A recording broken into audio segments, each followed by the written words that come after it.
예, 다이아몬드는 매우 소중한 아주 값진 보석입니다. 예. 보니까 그 다이아몬드를 뭐 하나쯤은 안 가진 가정은 없으려고 생각이 됩니다. 저도 기억을 해보니까 오래전에 결혼할 때 아주 조그만 다이아몬드를 선물을 한 적이 있는데 안 차고 다니는 건 봐서는 너무 조그만 모양입니다. 지금은 안 차고 다니던데 가끔 생각이 나서 보면 손가락이 없습니다. 어쨌든 뭐 제가 다이아몬드는 우리가 뭐 사랑의 상징, 뭐 또 약속의 징표일 수도 있는데요. 그렇게 아름답고 아주 단단하기로 유명해서 한문으로는 금강석이라고도 하잖아요. 그것이 한편으로는 그 이면에 숨겨진 또 사실을 보면 그렇게 우리가 차고 다니기에 또 마음이 편한 것만 아닙니다. 불편한 진실들이 있죠. 세실 로즈라고 하는 영국 사람이 17살 때, 참 어릴 때죠. 남아프리카 공화국에 갑니다. 그때 남아프리카 공화국에서 그 다이아몬드 퇴적지가 발견이 됐습니다. 이게 일종의 광물이기 때문에요. 광산, 금속성이 아니기 때문에 광산이라고 하긴 그렇고요. 어쨌든 그런 광산과 같은 것이 발견이 돼서 그곳에 가서 장사를 시작합니다. 참 17살짜리가 그때는 다들 조숙했던 모양입니다. 그래서 그는 드비어스라고 하는 지금 세계적으로 가장 유명한 다이아몬드 그 공급 회사를 차렸고요. 그것으로 통해서 또 많은 사람들이 아프리카의 그 어린아이들, 청년이 아니죠. 어린아이들이 정말 블라드 다이아몬드, 피의 다이아몬드라는 소리를 들을 정도로 아주 저임금에, 말도 못하는 저임금에 고생을 하고 그런 디카프리오라고 하는 유명한 배우가 나왔던 블러드 다이아몬드라고 하는 영화도 있었습니다. 거기에도 잔혹한 장면들이 많이 나오죠. 물론 우리가 살다 보면 참 이런 것들을 고려하면 그 하나, 마음 하나 편하게 사용할 것은 아무것도 없습니다. 하지만 말씀드렸듯이 그거 하나 가지고 있다라고 해서 여러분들에게 죄책감을 제가 불러일으키기 위해서 드리는 말씀은 아니고요. 어떤 것이 됐든 겉으로는 아름답고 강하고 징표가 되고 영원성의 상징 같지만 또 그 이면에는 우리가 받아들이기 어려운 그 현실이 있는 것도 사실입니다. 실제로 오늘날 공급되는 대로 다이아몬드를 공급하면 그 가격이 지금보다 훨씬 떨어진다고 합니다. 그런데 그 드비어스 비롯해서 이제 몇 개의 다이아몬드 회사가 생겼는데요. 공급을 조절하는 거죠. 계속 끊임없이 고급 보석이라고 하는 것을 사람들에게 각인시키기 위해서 공급을 조절하고 또 엄청난 광고비를 쏟아부음으로써 다이아몬드의 가치는 날이 갈수록 더 높아지고 있습니다. 실제로 여러분들이 잘 아는 영화 바람과 함께 사라지다에 아주 유명한 대사가 나옵니다. 여주인공이 클라크 케이블에게 나 아주 큰 다이아몬드를 갖고 싶어요 라고 하는 대사가 나옵니다. 근데 그때가 1930년대인데 그때 미국에서 다이아몬드라고 하는 그 보석을 아는 사람들이 10%밖에 안 됐답니다. 그런데 그 영화 이후에 1950년대 한 20년 지나서 미국인들의 70%가 다이아몬드를 소유하게 됐답니다. 자세한 기록은 없지만 보나마나 영화 제작사에도 드비어스 회사는 엄청난 돈을 댔을 것입니다. 1967년에 일본에서 다이아몬드를 아는 사람은 소유한 사람은 2% 미만이었다고 합니다. 그러나 20년이 지났을 때 1987년에는 일본에서 다이아몬드를 소유한 사람들이 70% 이상이 됐다고 합니다. 1990년 중국에서는 다이아몬드를 소유한 사람이 3% 미만이었는데요. 10년 만에, 세월이 빠르니까 10년 만에 중국에서도 무려 50% 이상이 다이아몬드를 소유하고 있답니다. 한국에 대한 기록은 제가 못 봤는데요. 어쨌든 모든 것이 다 상술과 홍보와 공급, 제어를 하는 그런 어떤 상업적 수단을 통해서 우리에게 고급 보석으로 다가오는 것이지 그 자체가 정말 내면으로나 외면으로나 다 훌륭한 가치를 지니고 있는 것인가? 그건 한번 우리가 의문을 던져봐야 됩니다. 우리가 잘 아는 러시아의 문호 톨스토이는요. 톨스토이 쓴 글에 보면 11살 때 톨스토이가 잘 알다시피 아주 귀족 가문의 부자 가문이었잖아요. 그 제정 러시아 때. 그다음 러시아 정교의 신부가 이제 톨스토이 집을 방문합니다. 방문해서 고해성사를 받습니다. 아마 꼭 개신교 목사들만 그런 게 아니고 신구교가 됐든 동방정교회가 됐든 카톨릭이 됐든 돈 많은 집을 우선하게 돼 있는 모양입니다. 성직자들은, 교역자들은. 어쨌든 톨스토이 집에 와서 이제 그 고해성사를 받았어요. 러시아 정교의 신부가. 그런데 그날 밤 11살짜리 톨스토이가 자다가 생각을 해보니까 하나를 빼먹었더래요. 그러니까 그 11살짜리가 뭐 그렇게 죄를 지었다고 밤에 잠을 설친 거예요. 그래서 새벽에 일어나서 11살짜리라도 귀족 가문이니까 콜택시 부르듯이 마부를 부르긴 쉬웠겠죠. 마차를 불렀습니다. 그래서 새벽같이 러시아 정교회 교회장을 찾아갑니다. 근데 그때의 기억을 톨스토이가 아주 솔직하게 담고 있습니다. 자기는 정말 그 죄의 무게 때문에 고백을 하러 갔지만, 고해성사를, 한 가지 못한 고해성사를 하러 갔지만 마음속에는 이 마부가, 아니 도련님 이른 새벽에 어디 가십니까? 라고 물어보면, 내가 죄를 지은 걸 고해성사 못한 게 있어서 그걸 하러 성당에 간다 말하면, 도련님 참 신실하십니다. 어떻게 어린 나이에 그 생각을 하실 수 있습니까? 라고 말해주기를 기대했다는 거죠. 그러니까 마음은 정말 순수해요. 자기 우리 개신교회는 그 고해성사라는 게 없지만 어쨌든 동방전교회나 로만 카톨릭의 고해성사가 있으니까요. 순수한 마음인 거죠. 그런데 톨스토이의 마음엔 또 한쪽에는 그런 의시되고 싶은 마음이 있었던 거예요. 근데 마부가 물어보질 않는 거예요. 관심이 없는 거예요. 그 사람은 누가 새벽에 불러냈는데 나와보니까 돈 있는 집 애 같긴 한데 왜 잠을 깨우냐 이거겠죠. 그래갖고 이제 성당에 갔어요. 또 고해성사를 하러 가니까 새벽 미사를 나온 신부들도 저거 뭐야 그러는 거예요. 여러분들 교육자들 이렇게 귀찮게 하시면 안 됩니다. 저거 뭐야 하는 거죠. 그래서 고해성사 하러 왔다 그러니까 그래? 그러면서 또 습관적으로 고해성사를 받고 보낸 거예요. 톨스토이 마음이 막 흔들리는 겁니다. 누구도 자기의 행위를 어떻게 꼬맣게 그렇게 신동방동한 생각을 할 수가 있어? 라고 아무도 얘기를 안 해주더라는 것이죠. 그리고 돌아오는 길에 또 마부의 눈치를 살폈더니 역시 또 아무 말도 안 하는 거예요. 그래 내리면서 이제 마부에게 차를 내려고 보니까 돈이 좀 모자라는 거예요. 그 내가 여기서 기다리면 집에 들어가서 식구들을 깨워서, 왔는데 새벽에 아직도 식구들은 잠에 들어있어요.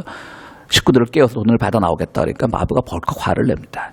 야, 너처럼 귀족 흉내내고 차비 띄어먹고 도망간 애들이 얼마나 많은데 안 돼! 그러고 한바탕 소동이 있었다는 겁니다. 그때 톨스토이는 많은 걸 깨달았다는 거죠. 내 내면의 마음은 내면의 마음대로 순수하게 있어야지. 고해성사를 하고 싶은 그 11살짜리 꼬마의 그 신실한 마음은 순수하게 있어야 되는데, 난 누군가로부터 인정받고 싶어 했고, 인정 못 받을 뿐 아니라 누군가에겐 차비 띄어먹는 도둑놈으로 보였다. 라고. 그래도 톨스토이쯤 되니까 그런 거로 아주 솔직하게 썼겠죠. 그렇습니다. 우리는 내면에 내가 가지고 있는 가치와 또 그것이 드러나는 방법에 따라서 때로는 우리의 내면이 실제와는 달리 오해받을 수도 있고, 또 어떤 경우에는 많은 사람들이 내면 정말 순수한 마음을 가지고 있는데 외면적으로 그걸 표현할 때는 탐욕적으로 표현하는 사람들도 많이 있습니다. 특별히 우리 기독교인들이 내면적으로는 많이 구원을 얘기하고 복음을 얘기하고 십자가를 얘기하지만 그들의 삶에 보면 온갖 탐욕이 지배하는 그런 삶도 많은 것을 우리는 종종 볼 수 있게 됩니다. 그런 점에서 정말 우리가 어떻게 살아가야 되는지, 내면적 가치와 외면적 가치, 혹은 정말 드러나지 않는 숨겨진 가치와 드러난 가치를 어떻게 조화시키며 살아나가야 될지는 또 우리 신앙인들에게 주어진 신앙인들이 획득해야 될 지혜라고 그렇게 생각을 해봅니다.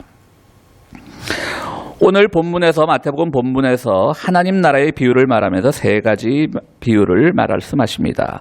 예수께서 말씀하신 그 세 가지 비유는 밭에 감추인 보화와 또 상인에게 산 아름다운 진주와 그리고 그물로 올린 많은 물고기의 그 비유입니다. 세 가지 비유는 모두 귀한 것을 놓치지 말라. 귀한 것을 갖기 위해서 너의 모든 것을 던져라. 팔아서 그것을 잡아라. 라고 하는 그런 같은 맥락의 비유이지만요. 잘 살펴보면 이 비유는 조금씩 차이가 있습니다. 먼저 밭에 감추인 보화를 발견하면 어떤 사람이 다른 사람 밭에서 감추어진 보화를 발견하면 그것을 다시 묻어두었다가 모든 것을 다 팔아서 그 밭을 살 것이 아니냐라는 그 비유입니다. 여기서 도덕적인 문제가 제기될 수 있습니다. 그건 일단 제쳐두죠. 너무 또 우리 주님의 비유를 도덕적으로만 평가하면, 아니 그럼 그 주인한테 가르쳐줘야지 그걸 몰래 사? 라고 하는 건 여기서 질문에서 빼죠. 그건 빼고요. 어쨌든 그 주인은 몰랐다고 하는 겁니다. 주인이 알면 팔았겠습니까? 그러니까 옛날에는 그 유대 지역에 전쟁이 많고 침략이 많으니까 사람들이 보화를 땅에 묻어두는 경우가 많았다고 합니다. 그 당시 은행업도 없었을 때니까요. 그리고 나서 몇 대가 흐르면 모르는 거죠. 그러다가 또 누구한테 팔고 그러다가 우연히 어떤 길을 지나던 농부가 그것을 발견하고 모든 것을 팔아서 그 밭을 살았다라고 하는 것은 꼭 도덕적으로 그렇게 우리가 이 비유를 분석해야 될 이유는 없을 것 같습니다. 어쨌든 밭에 감추인 보화, 그거는 우리가 신앙생활하는 동안, 믿음의 생활을 하는 동안 우리가 보이지 않는 가치입니다. 가치입니다. 우리는 신앙생활하면서 숨겨진 가치에 대해서 많이 생각을 해야 됩니다. 하나님 나라의 비유잖아요. 오늘 비유가 하나님 나라도 따지고 보면 숨겨진 곳이죠. 잘 알지 못합니다. 그리고 그분께서 말씀하신 복음의 진리도 우리가 솔직히 잘 알지 못합니다. 십자가의 진리도 잘 알지 못합니다. 물론 교리적으로 설명된 것은 잘 우리가 고백합니다. 십자가, 주님께서 우리의 죄를 대신하셔서 우리를 대신해서 십자가에 못 박히셨고 그 보혈의 피로 우리는 구원을 받았습니다. 교회 1년만 다니면 그 정도 신앙 고백은 다 하지요. 근데 그것이 아니라 정말 그것이 어떤 의미를 가지고 우리에게 적용돼야 될까에 대해서는 잘 모르는 경우가 많습니다. 그렇습니다. 우리 믿음 생활에서 보다 중요한 것은 숨겨진 가치입니다. 우리 마음속에 어떤 내면의 가치를 가지고 살아가는지. 톨스토이의 경우처럼 정말 11살짜리 꼬맹이가 그의 죄가 무거워서 고해성사하려는 그 마음까지는 충분히 우리가 칭찬해 줄 수 있고 박수 쳐줄 수 있지만 그것이 누구에게인가? 왜 그걸 안 알아주지? 내가 이런 사람인데? 라고 했을 때 그 내면의 가치조차 왜곡될 수가 있는 겁니다. 두 번째 비유는 진주를 사는 또 상인입니다. 자기의 모든 것을 팔아서 진주를 샀다고 하는 것입니다. 진주는 보이는 겁니다. 어떤 외면의 가치입니다. 오늘 이 비유는 같은 하나님 나라의 비유를 말하고 있지만 말씀드렸듯이 비슷한 듯 하지만 조금씩 차이가 있습니다. 결국 하나님 나라라는 건 뭐냐? 오늘 우리가 하나님 나라를 그냥 영적인 가치, 내면의 가치, 그저 우리가 하나님 나라에 가기를 소망합니다라고 하는 그런 고백적 가치로만 존재한다면 그것은 하나님 나라의 진정성이 의심받는 고백일 것입니다. 하나님 나라는 성경 곳곳에서 이미 와 있다라고, 너희 중에 와 있다라고도 하고 너희 가운데 있다라는 표현들이 여러 군데서 나옵니다. 그렇습니다. 그렇다면 하나님 나라는 반드시 보이지 않는 내면적 가치, 숨겨진 가치가 아니라 동시에 보이는 가치이기도 합니다. 진주처럼 반짝거리는 그런 보이는 가치이기도 합니다. 어떤 것이 하나님 나라의 모습일까요? 과연 우리가 내면에 있는 우리의 신앙 고백적인 그런 언사들을 입으로 고백하는 것만으로 우리가 하나님 나라에 보여진, 드러난 그 가치를 추구하는 것일까요? 그렇지 않을 겁니다. 하나님 나라라고 하는 것이 정말 십자가에 근거하고 있고 복음에 근거하고 있지만 동시에 하나님 나라라고 하는 것은 우리 가운데서 우리 눈에 보여야 하는 것입니다. 전쟁과 착취, 그리고 누군가에 대한 끊임없는 혐오와 소수자들에 대한 박해는 하나님 나라의 가치가 아닐 것입니다. 하나님 나라에 보이는 가치가 아닐 것입니다. 오늘 우리 눈에 보이는 많은 소수자들, 억압받는 이들, 가난한 이들, 우리가 그들을 위해서 모든 것을 다 할 수는 없지만 적어도 그들에 대한 박해와 착취와 혐오가 하나님 나라의 가치가 아니라는 것만 아는 것도 우리는 진주를, 아주 좋은 진주를 모든 것을 팔아서 구입한 그 상인의 기쁨과 같은 기쁨을 누릴 수 있게 될 것입니다. 그렇습니다. 우리는 많은 사람들이 세상을 살아가면서 너무나 우리 신앙, 믿음이라고 하는 것을 내면화시키는 경우가 많습니다. 물론 내면적 가치 중요합니다. 우리의 내면적인 깊이가 없이 어떻게 우리의 외면 생활이 열매를 거둘 수 있겠습니까? 반면에 우리가 또 외적 가치, 그것이 오늘 어떻게 보면 보수냐 진보냐 교회의 묘한 갈등이기도 한데요.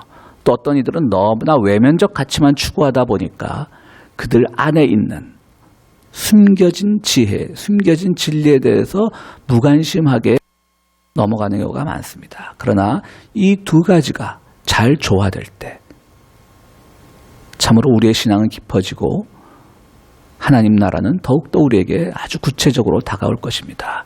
그 다음에 세 번째 비유는 무엇입니까? 바다에 그물을 던졌는데 고기를 잡아 올렸는데 어부의 마음은 그것을 좋은 것은 골라내고 나쁜 것은 버린다라고 하는 겁니다. 결국 하나님 나라에 우리가 도달할 수 있는 방법, 하나님 나라를 경험할 수 있는 방법은 세 번째는 선택적 가치입니다. 내가 무엇을 선택할까?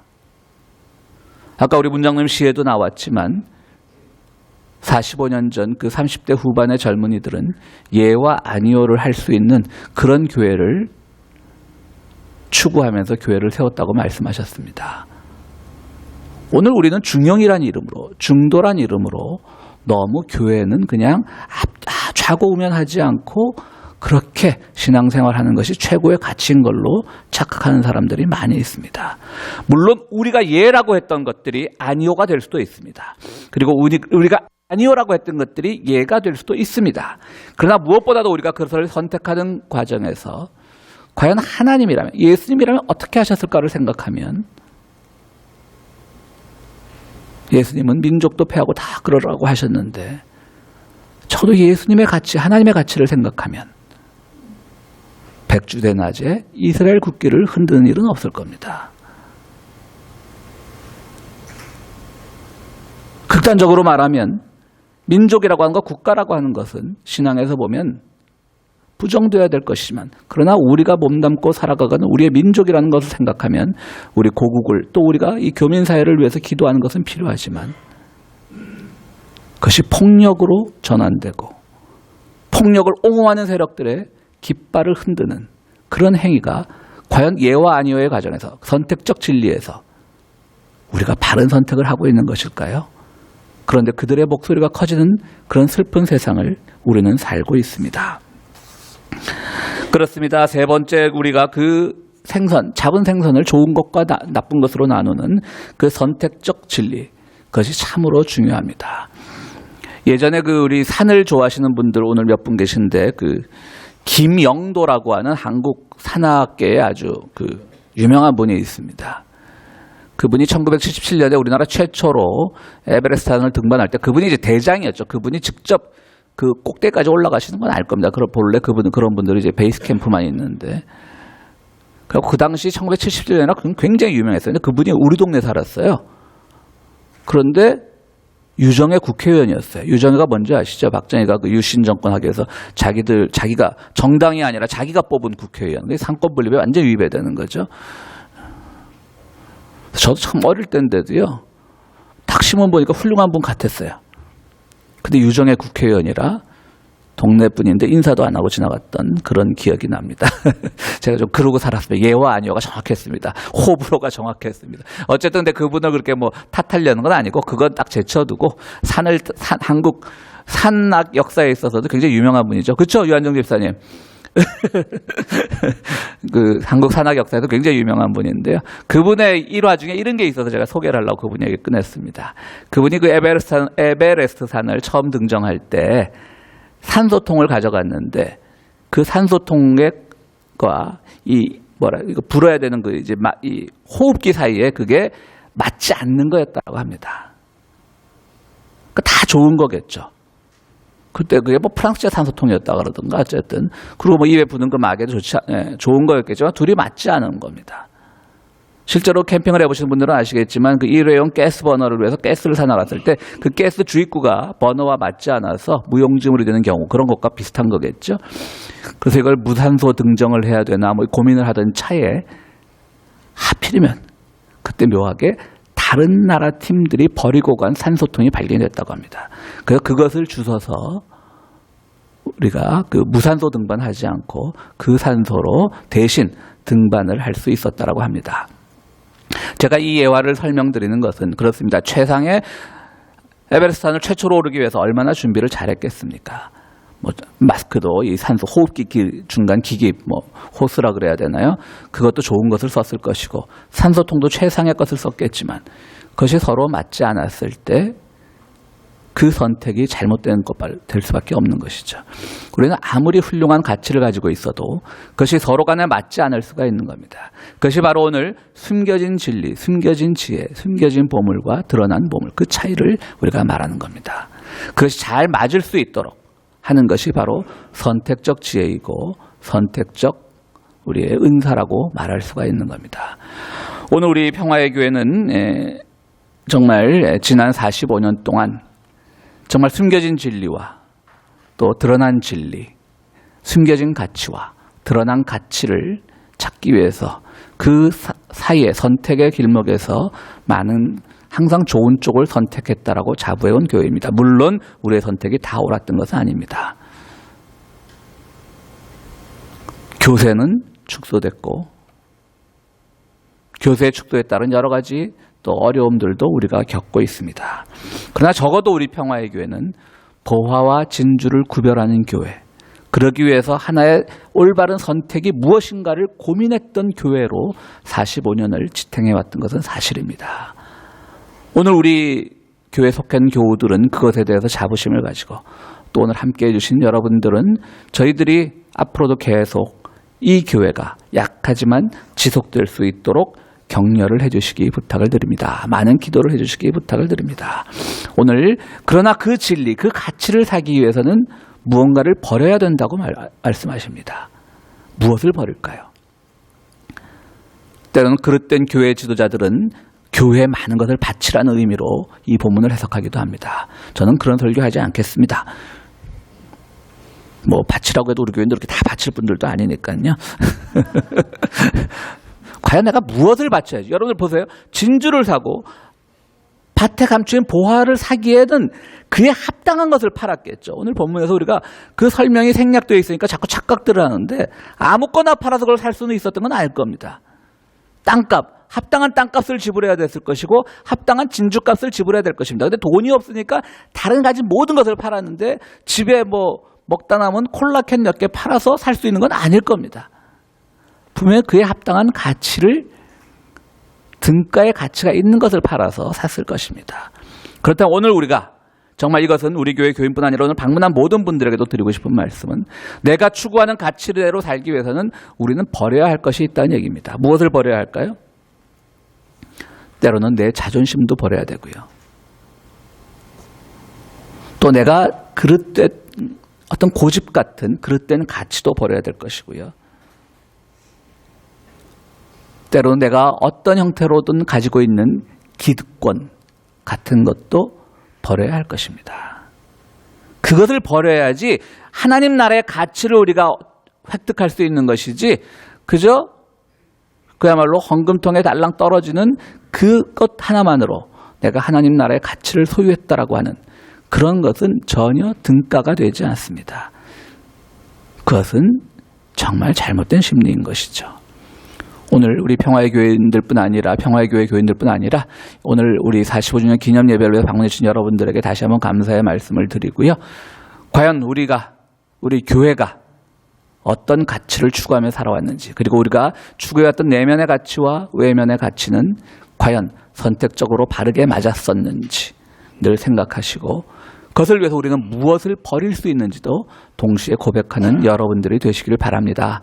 오늘 또 함께한 우리 모든 우리 하객들, 지인들, 뭐 친지들, 친구들, 뭐 여러분들도 바로 세상을 살아가시면서 그들이 추구하는 가치를 이루기 위해서는 그에 상당하는 버림과 투신과 희생이 있어야 된다는 것을 믿고 늘 하나님 나라의 가치를 위해서 자기의 그릇된 모든 것을 버림으로써 하나님 나라를 차지하는 여러분들이 되시기를 간절히 바랍니다. 우리 함께 기도하시겠습니다.